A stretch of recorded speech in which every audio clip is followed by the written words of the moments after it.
way to very, very deep sleep point. Let us take one more aspect of science. The spiritual great men say that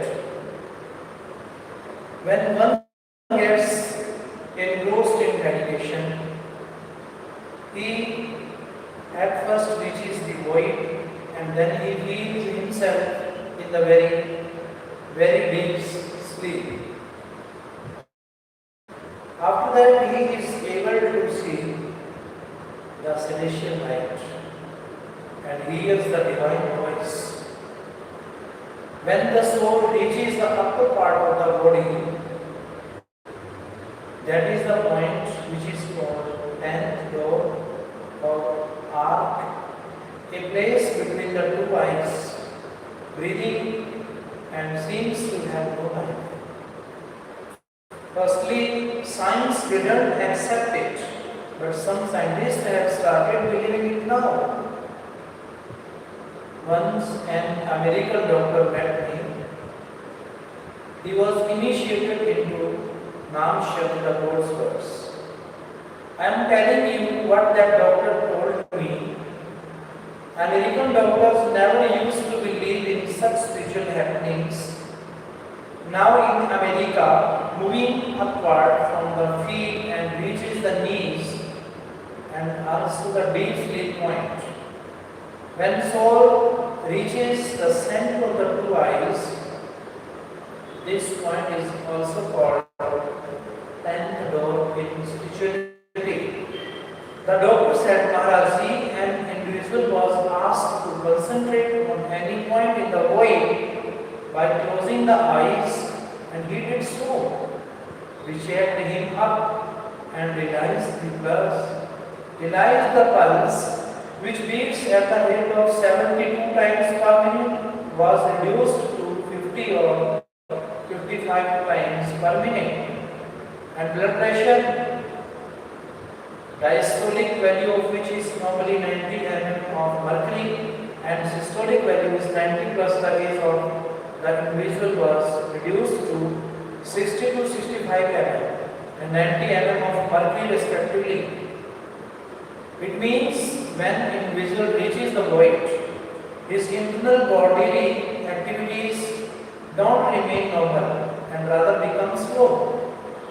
The doctors further said, Maharaji, now we, the Americans, after conducting the experiment and getting 100% success in it, have believed that the first part of this spiritual theory advocated by Indian spiritual science is absolutely correct, and are thinking about the second part of this theory, that when the soul reaches the 10th door or very, very deep sleep point, then the body becomes almost breathless or lifeless. The doctors are still expressing the doubt about this second part. This is because of the fact that in spite of strenuous efforts made by them for 5 to 6 hours, the soul did not progress ahead and remained in the void where it was, and the blood pressure also remained the same. Actually, it is very difficult to reach this stage of very, very deep sleep point. Even yogis, means hermits, are incapable of reaching this stage. I tell you candidly that a man reaches this stage only by devotion to God and through a very strong feeling of longing for Him. These two things are indispensable for reaching this stage. The doctor then said, Maharaji, I have been initiated God's words for prayers, and now I will try my best to investigate as to which power actually is concealed in this meditation, in this God's words. Oh brothers, what the true Indian saints have told is reality.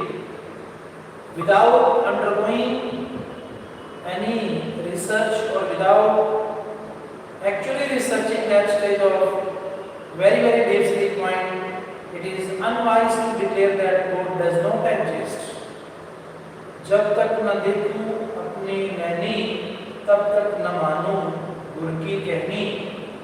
Man believes not in Guru's narration unless eyes himself on verification.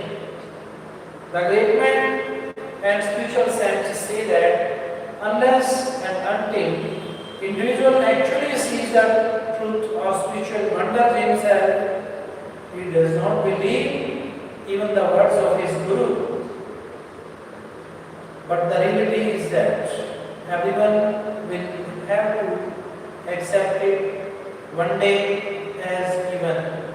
Doctors have accepted that the body becomes almost breathless when the soul reaches the 10th door. It is an age of science, and science has achieved a lot.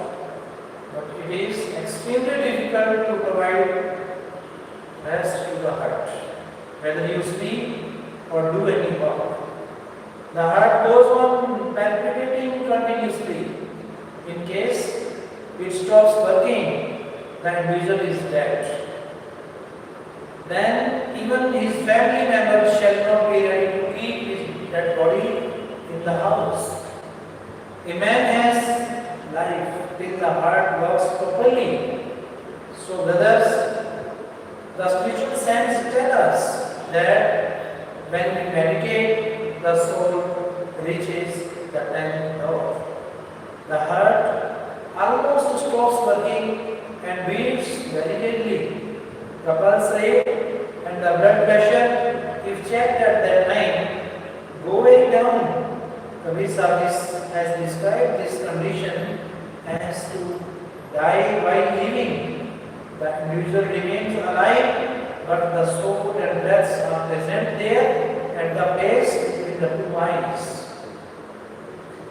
Just below the nose, someone perhaps may say, there is no God or soul, and the theory propagated by me in this scientific age will not hold good here. But this type of thinking prevalent in human beings is due to the effect of the age of darkness. The fact narrated by spiritual science is that God and soul exist, will have to be accepted by all human beings without any ifs and buts, because God is omnipresent and omnipotent. He may make believe to the deserving devotees in due course of time if he wishes so. God's holy words can bring life to lifeless. Here is an incident which directly indicates that God can do anything if he wishes so. Shri Binder Singh, son of Shri Hajara Singh, in his post office, Jodhpur Tehsil, Talwandi South District, Bathinda, was blessed with a son after 13 to 14 years of his marriage. The little child fell ill after a few days and was admitted to a hospital. The doctors tried their best to treat him, but his condition deteriorated, and finally he died. When the doctors declared the child as dying, the fellow Shri Binder Singh felt so glad